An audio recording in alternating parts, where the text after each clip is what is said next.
You dreaming too small is killing your own ambition. You dreaming too small is killing your willingness to execute. One thing that all the winners have in common is they think big, they dream big, they talk big, they walk big, and they act big. And they did it before they ever got big. 12 points mindset of a winner. Number one, winners have this mentality that everything is going to work out. They just have faith that everything is going to work out. They have faith, right? And faith is the opposite of fear, but most people live in fear. Most people live in worry. Most people live in doubt. Most people live in anxiety. And then they don't take action because those emotions take over. And I want to be very clear with you. When you feel doubt, worry, anxiety, fear, those are emotions of the enemy. Those are not emotions of your creator, are they? And so if your creator did not create those emotions and those emotions seek in, that's the exact moment that you got to realize the adversary is trying to talk to me right now. And if the adversary is trying to talk to me right now, it's because the adversary is trying to keep me from something. He's trying to keep me from a blessing. He's trying to keep me from a gift. He's trying to keep me from an opportunity. The adversary is going to work because there is a blessing waiting for me. There is abundance waiting for me. There's a harvest waiting for me. There is greatness waiting for me. And the adversary knows that. And so the adversary goes to work on your mind in order to get you to doubt yourself so you don't take action. That's what happens. And so winners have this mentality that everything's going to work out. Everything's going to be okay because I'm not going based off my own understandings. I'm going based off faith and faith alone that I know for a fact that if I jump, God's got me. And we need to live in that. And we need to know that. Like we got to stop playing so freaking scared. That's the whole point of like playing not to lose versus playing to win. How could you play not to lose when you have God on your side? How can you not play to win when you have God on your side? Like I've looked at every goal. I said, all right, that's a big goal, but my creator's bigger. That's it. That's a big income milestone, but my creator's bigger.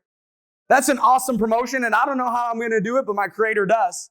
So there's this level of faith that everything's going to work out. Everything's going to be okay. Everything's going to happen, and that's what we operate with. You know, some of you know a little bit of the story. We shouldn't have the net worth that we have. We shouldn't. But I'm so glad that when I felt fear, I executed. And when I felt anxiety, I went. And when doubt and worry creeped in, I jumped. I'm so glad because I didn't jump based off of what I had. I jumped based off my faith. Meaning everything about the numbers said, don't do it. Everything about the situation said, don't do it. All advisors around me said, don't do it. But that's not the voice I listened to. The voice I listened to was my creator, and all I heard was, send it.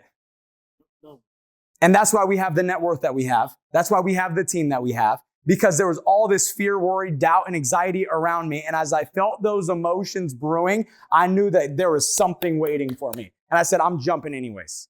If you want to win, you got to operate with this level of faith that everything's going to be okay.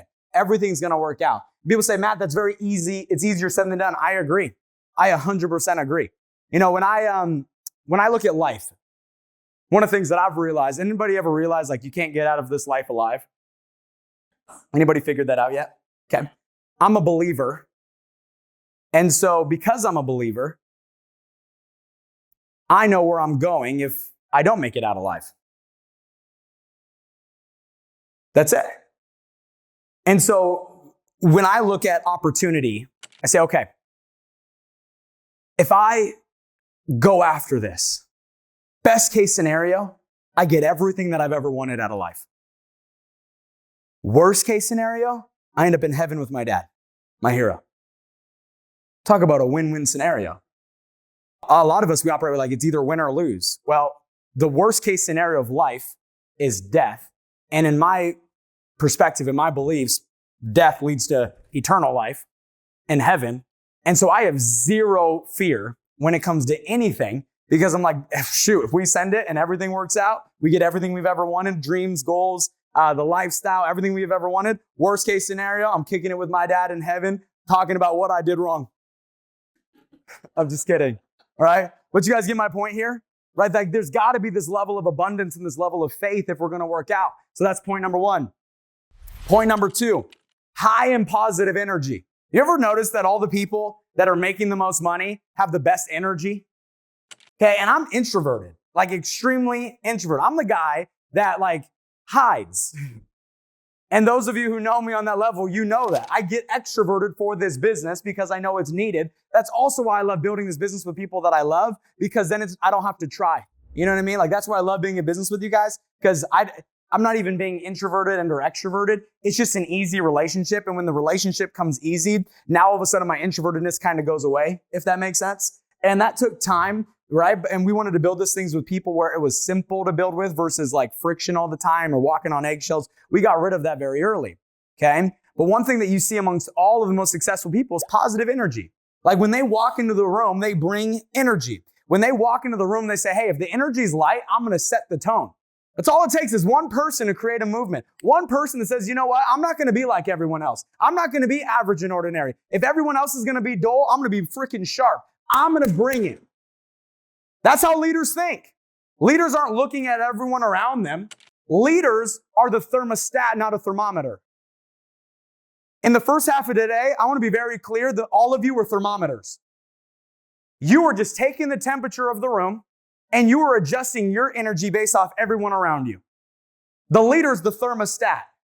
Leaders are thermostats. They bring the energy, they set the energy, they bring the tone, they set the tone. They are the example. Number 3, 100% responsibility. The mindset of a winner, I take 100% responsibility 100% of the time. Everything's my fault. When the team is winning, it's the team. When the team is losing, it's me.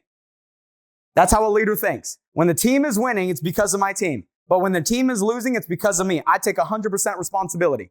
It's my job to inspire the team. It's my job to uplift the team. It's my job to set the tone of the team. So if the team's not winning, that's my fault as the leader. Yes or yes? Okay? So as leaders, we got to get really good at taking 100% responsibility. I want to be very clear with you. Nobody's coming to save you. We got to take responsibility and say, okay, I'm not successful because of me. I am at where I'm at because the thoughts I think, the decisions I've made, and the actions I've taken, good or bad. Even where you're sitting right now, every one of you came into this room, you thought, I need to sit down. You made a decision, I'm going to sit there. And then you took action to sit down. Literally where you're sitting is a reflection of the way you think. So where you are sitting financially is a reflection of the way you think. Where you are sitting in the size of your team is a reflection of the way that you think. Where you are sitting in your marriage is a reflection of the way that you think. Where you are sitting in the relationship with your children is a reflection of how you think. Where you are sitting in every single area of your life is a reflection of the way that you think. It's a reflection of the way that you think. So instead of pointing the finger and say it's because of him or her or them, when are you going to make the decision and say, okay, it's because of me?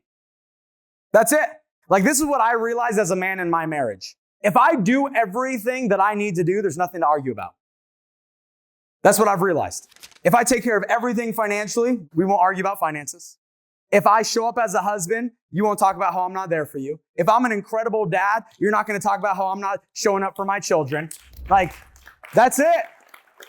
That's it. If I do everything that I need to do, there's nothing to complain about. There's nothing to talk about. If I pay to have everything cleaned in the house, you're not going to be tired from cleaning. If I pay to have all of our food cooked, you're not going to complain about the food. Like I'm just going to take care of everything in this world. So there is nothing to complain about. So all of our relationship is about is us, growth, getting to the next level, growing spiritually, growing in our marriage. That's it.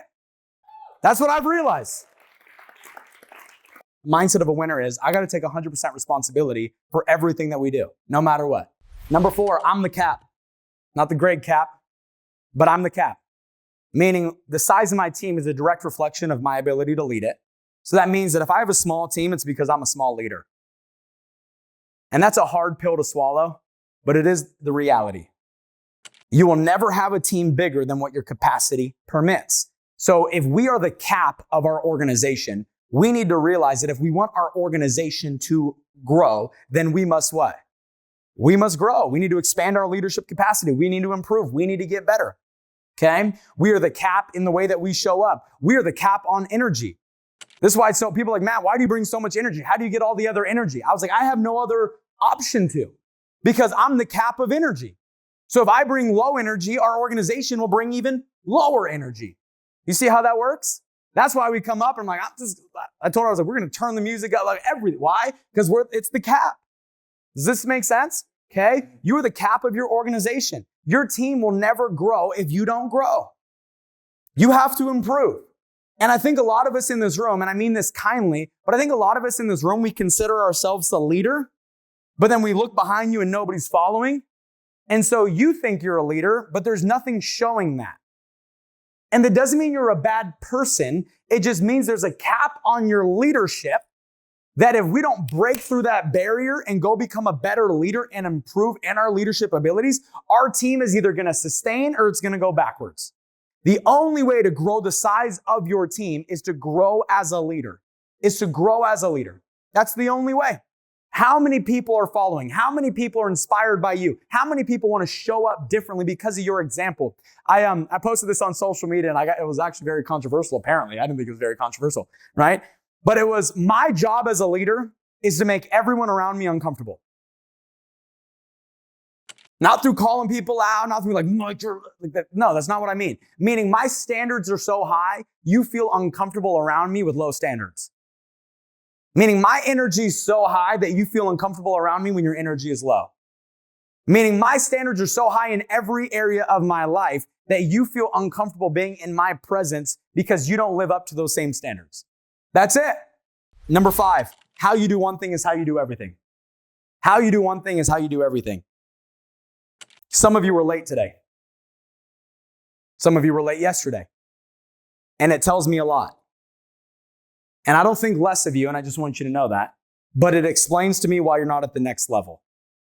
Because how you do one thing is how you do everything. If we can't even show up to a meeting on time, how in the world are we going to show up to our goals on time? If we can't even show up to a meeting all the time, how are we going to show up to our income milestone on time? We can. How you do one thing is how you do everything. Everything is a reflection of you. Excellence is a choice. You either choose to be excellent in all that you do, or you choose not to be. But when you arrive at your deathbed, don't wonder why you lived an average life when you made average decisions your whole life. Don't wonder why. You were the reason. Excellence is a choice. How you do one thing is how you do everything. Now watch, everybody in this room is gonna be early tomorrow, except for a few of you that's like, that doesn't apply to me. Okay? And just continue to suck. Because if you want to win, you're the example. If you're going to win, you're the example. You got to show your people how to be. You guys, you got to remember, your people do 100% of what you do wrong and 50% of what you do right. So when you show up late, you give them permission to show up really late. I don't want to give my people anything that they can use against me. Let me explain what I mean by this. I believe one of your responsibilities as a leader is to remove excuses. Now, what does that mean?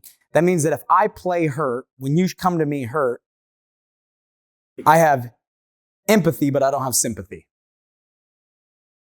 My goal as a leader is to remove the excuses from my people. If I play hurt, you can't complain to me about being hurt. If I play sick, you can't complain to me about being sick. If I show up regardless, you can't complain to me on why you didn't show up. I'm going to be the person that removes everyone's excuses because I'm being the example. How you do one thing is how you do everything. Yeah. You catching this right now? This is the mentality of a winner. Number 6, mental toughness. Mental toughness. Okay? If you want to win, you got to be mentally tough. I want you to write this down. I need to build calluses on my brain. I need to build calluses on my brain where things don't faze me. I bought a ranch and I grew up in construction, right? So I grew up in construction with my dad, always working with my hands, the whole 9 yards. Then I go into financial services and I don't pick up a tool for like 5-6 years. And then I buy a ranch and I was like, I just need to get some of this manliness out of me. You know what I mean? Like I just felt like it's been built up for the last 6 years. And so I'm like, I'm going to go do some ranch work on my ranch.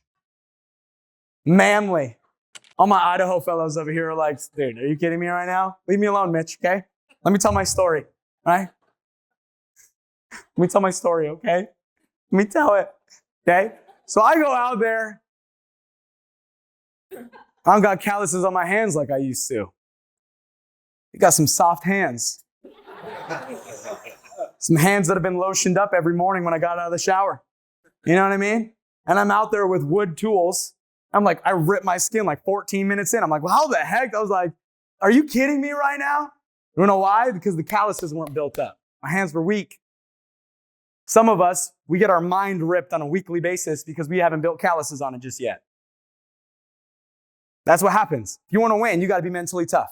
I want to be very clear with you. I've never met a rich pansy. I've never met a rich pansy before. We had a conversation with my bait shop the other day. I said, let me ask you a question. Raise your hand if you're a pansy. They were like, what? They were like, what's a pansy? I said, a pansy is a flower that is easily damaged. That is the definition of a pansy. A flower that is easily damaged. Let me ask you a question. Are you a pansy? No? Then why are you complaining? What are you complaining about? Oh, I got this going on. We all got stuff going on. There's people that are going through more winning bigger right now just because they don't make excuses and you do. That's it. One of the things that's helped me is I've learned to listen. I've learned to talk to myself, not listen to myself. And most of us listen to ourselves instead of talk to ourselves. Matt, what do you mean by this? When problems pop up, I ask myself, is this problem big or am I just being small? Is this problem big or am I just being small? And most of us, we allow the problem to be bigger than us. See, what I've done is I've written a contract with myself. It's not a real contract. Someone's like, can I meet your lawyer? Okay. It's not a real contract. I've written a contract with myself where I've decided how I'm going to deal with problems and adversity in advance. So when the problem and adversity pops up, I've already made the conscious decision of who I'm going to be, how I'm going to operate, and how I'm going to overcome it. I'm not going to allow it to get me. I'm not going to take 14 days off, 4 days off, or even 4 hours off. I'm going to deal with it, address it, and move on. Does this make sense? I've written that contract with myself. We need to build calluses on our brain and say, okay, it doesn't matter what comes at me, I'm bigger than it. It doesn't matter what comes at me, I'm stronger than it. There's a video of a Navy SEAL, and I forgot his name, but he says, I will be physically stronger and mentally harder than anything that could ever come against me. He said, I will be physically stronger and mentally harder than anything that could ever come against me. And if you want to win, you need to operate with that mentality where it doesn't matter what comes at me. I am stronger. I am tougher. I am bigger. I am better. Throw it freaking at me. I'm ready for it. Number 7, it's not a cost. It's an investment. It's not a cost. It's an investment. We were having a great conversation last night, me and Michael Carver and Don and Chris Knott. And I think sometimes we hoard money. Anybody ever been in that situation? I used to do the exact same thing, guys.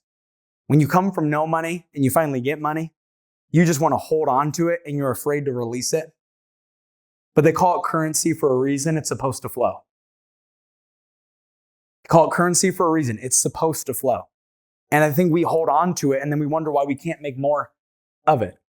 Like Mike and Helena, what happened the month after you guys bought your new home? No. You made over $100,000 in income for the first time. Think about that for a second. They bought a new home, best career month in income, and they've been making that consistently. Why? Because there was an identity. They were afraid, were you not? We all were. There's like, shoot, it's going to be like more expensive. There's this, there's that. There's the uncertainty. There's the unknown. There's all that doubt that starts creeping in. And yet they were willing to make that investment. And what happened? Boom. Their income grew. Yes or yes? Danny, what happened to you in Sumchi? You guys bought a new home. What happened to your income? Shot up. Okay. Chris, what happened when you started investing in retreats? Team exploded. All of these things cost money. They also all cost fear, worry, and doubt because you're hoarding on to the money. Make sense? Some of us are like, I'm not going to invest in leads until I got it perfect. You're never going to have it perfect then. You got to be willing to invest the money up front, knowing the return is going to come later on down the road. Guys, I fought it too. We've all done that. We've all held on to the money. We've been afraid to invest it. We've been afraid to hire staff. We've been afraid to hire assistants. We've been afraid to hire VAs, or we do everything on the cheap because we're hoarding our money because we act as if the money is ours and as if you can take it with you to the grave when in reality you can't. This is what I realized. It's either going to go to the IRS or it's going to go to growing my business. That's what I've realized. Yes or yes, Nate? Right? Do you know what IRS stands for? I'm really sorry. And it's not going to the IRS. So I can either send it to the IRS or I can invest it back into my business and we can grow, scale, and get to the next level. That's how we think. That's it. We can't be so cheap. We can't be so afraid to spend money. Oh, I'm not going to go to that event because it costs money. Oh, Matt, you're holding a base shop event in the beginning of February. I'm not going to go because it costs money. All of those things hurt you because it's the environment that helps you. There are people that are not here right now because of the plane ticket cost. Right? And they're not bad people, but that's why they're not here. And now they're missing this insight. They're missing these connections. They're missing these relationships. They're missing spending time with each and every single one of you guys. You guys with me on that? Okay. Number 8, whatever I speak about comes about. Guide your tongue. Whatever I speak about comes about. How many of us have ever said like, I'm going to try, right? We got to get rid of the word try. I'm going to do my best. When you say, I'm going to do my best, you're leaving room for error. When you say, I'm going to try, you're leaving room for error. It's either I'm going to get it done or I'm not. It's either I'm going to get it done or not. I don't leave room for error. Yasmin, how many times were we told no from this resort? 1,000. And what did we turn all no's into? Because we're not taking a no. We don't take no's. We figure it out. We make it happen no matter what, okay? And why is that? Because when Yasmin talks to me, I said, there's a way. They said, no, there's a way. I don't know what the way is, but there's a way. And we're going to find it, and we're going to figure it out. And because I just keep speaking it, we can speak it into existence. Okay? Guys, why do you think they call it spelling? Because you are casting a spell over your life. So question, based off everything that you said about yourself in the last 7 days, what spells have you cast over your own life? Based off everything that you said about yourself over the last 7 days, what spells have you cast over your business? You got to realize there's a reason behind the rhyme. Everything you speak creates reality. Everything you speak comes into fruition. You have to guard your tongue. You got to guard your tongue. You got to guard your tongue with what you say to your spouse, what you say to your kids. You got to guard your tongue. You have to. We got to watch what we say. Your tongue creates life and death in your world and in other people's world. And by the way, for those of you who are leaders in this room, which is all of you in my mind, but I just want you to know this, the bigger you become, the bigger caliber of bullet you speak with. So when you say something, the bigger you become, the more harmful your words are because of how influential you become. So the bigger you get, the even more intentional you have to be with your words because you can take someone out with one word, one sentence. You're speaking with a higher caliber bullet when you speak because you became bigger, you became more influential. Got to be aware of that. Number 9, okay? Mentorship is the shortest distance between where you are and where you want to be. There's a lot of talent that is on this trip. And if I'm you, I would be looking at the people that are on this stage and I'd be thinking, how can I get 3 or 4 questions in? Mentorship is the shortest distance between where you are and where you want to be. I flew up to Northern California 2.5 weeks ago to spend some time with Eric 3 weeks ago, and I had 50 questions prepared. And we sat in his office for 9 hours straight, and he just answered questions. Because I said, hey, we're going into the new year. I want to do some explosive things going into this year. I can't do it based off my own understanding because my own understanding has generated my results. The results I'm looking for is results that you've already accomplished before. So I need your understanding. When can we get together so I can operate or learn from your understanding on how to get to where I want to be? Mentorship is the shortest distance between where you are and where you want to be. Number 10, 0-0 mentality. 0-0 mentality. What is a 0-0 mentality? Meaning you don't get too high on the highs, you don't get too low on the lows because you realize that reality is somewhere in between. When going back to the soccer analogy, one of the things that I learned from a coach, and I forget which coach this was, but he said, I don't want to ever see you celebrate a goal. I was like, what do you mean? I was like, don't we want to for team spirit, shouldn't we want to cheer on a goal? He said, no, because when you play like you're winning, that's when you lose. He said, when you play like you're ahead, when you play like you're winning, that's when you lose. That's when you get comfortable. That's when you don't sprint as hard. That's when you don't show up because you're winning already. And so that's when you lose. That's when you get got. He said, if you want to win, every single time you put the ball in the back of the net, I want you to grab the ball out of the net. I want you to run back to center field, put it on the dot, and I want you to yell 0-0 so we can control the mentality of our team. I said, deal. And this is what started happening. I would score or somebody would score. I would run. I would grab the ball. I said, don't celebrate. The game's still going. We still have time left on the clock. There's nothing to celebrate. We put the ball in the dot. We yell 0-0. And the whole opposing team like, what are they talking about 0-0? And that was just the standard. Our team just started yelling 0-0 every time we scored.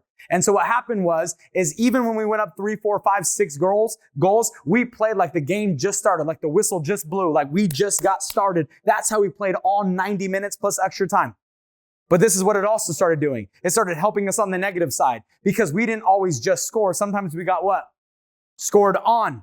And what happens when people get scored on? They start playing emotionally. They start playing, passing the ball in ways that they shouldn't because they're trying to make up for being down.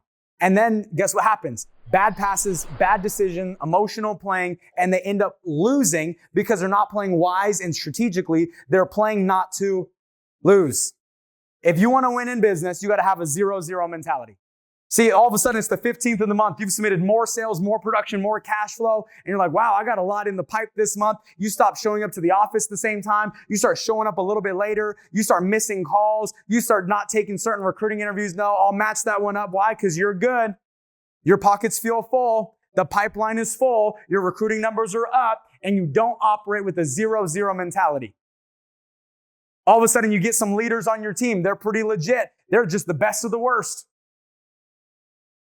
And they start moving, just calling a spade here. You get some people on your team, they start to move, and you're like, man, I got some solid people on my team, and you just start managing and catering everything to these people versus going and getting new people. Why? Because you're not playing with a 0-0 mentality. Number 11, outwork everyone. Outwork everyone. The fastest way to raise your identity is just outwork everyone. When I came into the business, the top guy in the office, it was Eric's uncle, he was making $400,000 a year. Great guy, by the way, and I'm super grateful for him. I have nothing bad to say about him. But he was making $400,000, and I started opening the office every day. I literally went to him. I said, hey, I know I'm an associate, but I sit out front every single day, and then I have to leave the office every single day because people are going home. Can I pay for a key? He said, yeah. And he gave me a key, and I was the first in, and I was the last out every day. I say, hey, listen, I'm showing up earlier. I'm leaving later. I deserve to make more than that $400,000. I'm making more phone calls. I deserve to make more than that $400,000. I'm listening to more audios, reading more books, doing more appointments. I'm going to more field training appointments. I'm willing to drive all across San Diego County to do all these appointments. I'm doing things that this guy that's making $400,000 is not willing to do anymore. And it doesn't mean that I want less for him. It just means I want more for me because I'm doing more. That's it. And I built my identity on just being willing to do more than other people. It doesn't mean I think I'm better than other people. It just means I'm willing to do more than other people. And then I recognize it, so it builds my mentality. And then last but not least, the mindset of a winner. Winners dream big. They think big, they dream big. Very, very important. A couple reasons why. Number one, when you dream big, you talk big. When you talk big, you attract big. Well, Matt, break that down a little bit. If I go fishing and I put a little bait on my line, am I going to catch a big fish? Little bait catches little fish. Big bait catches big fish. The bigger dream you throw on the line, the bigger fish you're going to attract into your business. You need to dream so big. You need to dream so big and talk so big that everyone else's dreams and visions could be incorporated in the dream and vision that you're casting. Does that make sense? Some of us, we dream so small, and then we wonder why we lose big players in our business. We talk small. People come into your organization. They're like, I'm thinking bigger than the way that you're talking. You can't lead me. Some of us, the reason our team is small is because we talk small, and we're losing everyone that thinks big because you're selling such a small vision. And some of you guys are like, Matt, I don't really have a big vision. I don't know what my dream is. I don't know what my vision is. That's okay. GFI has one. Become number one in the industry. Do something that's never been done before. Create more seven-figure earners and more millionaires than any other company ever has in the history of the world. We have a vision. You don't need to have one. Sell the company vision if you don't got one yet. There's nothing wrong with that. But one of the biggest reasons why you need to dream big is because it's the only thing that makes it all worth it. A big dream gives purpose to the small details. A big dream gives purpose to the rejection. A big dream gives purpose to the adversity. A big dream gives purpose to the appointment you don't want to do, the day you don't want to work, the alarm clock that you want to hit snooze on. A big dream gives purpose to it all. So when you're dreaming small, now what starts to happen is you start looking at worth. You start looking at, is it worth it? And cost is only an issue if there's an absence of value. So if the value of your dream does not seem worth it, you're not going to be willing to do what's required. You're not going to be willing to pay the price, and you're not going to be willing to go through the cost. Does this make sense? You got to look at it and say, okay, shoot, I got to work 12 hours today. Well, my dream is just to get a new car. I don't know if I want a new car that bad. Oh, I got to make 600 phone calls today? My dream is just to get my wife out of her job. I don't know if I want to do it that bad. My dream is just to put my kids into a better school. But they're already in school. It's not that bad. You dreaming too small is killing your own ambition. You dreaming too small is killing your willingness to execute. One thing that all the winners have in common is they think big, they dream big, they talk big, they walk big, and they act big. And they did it before they ever got big. And that's why they are today. If you don't want to get comfortable, then you got to start dreaming bigger. The phone calls will never be worth it when you're thinking small. The rejection will never be worth it when you're thinking small. Let's get it. Let's get it. Let's get it. Let's get it.